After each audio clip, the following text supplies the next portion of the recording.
Hello everyone and welcome back to another video from Crazy Gamer. In this video, I'm going to show you how to delete your Gamespot account. So let's get started right away. First of all, open up your web browser and then in the address bar type in gamespot.com and press enter.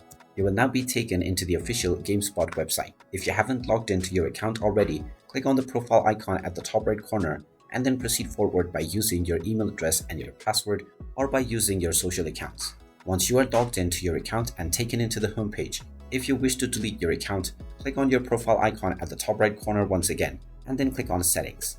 Now from the settings page, if you scroll all the way down, you will see the deactivate account option. Go ahead and click on it, and you will be asked for a reason to deactivate your account. Just click on the yes, please deactivate my Gamespot account forever option, and then choose a reason for deactivating it. You may also provide further clarification if you wish to do so.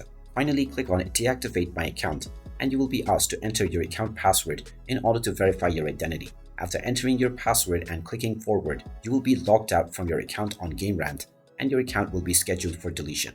After this happens, you will still have a time period of 3 weeks, by which if you log back into your account will once again be reactivated. So if you wish to permanently delete your account, then make sure not to log back in for at least 3 weeks and your account will be permanently deleted. And there you have it. That is how you can delete your account on Gamespot. If you find this video helpful, make sure you hit that like button and subscribe to our channel if you haven't done so already. Also ring that notification bell to never miss another update from us. Thank you for watching and I will see you again in the next video.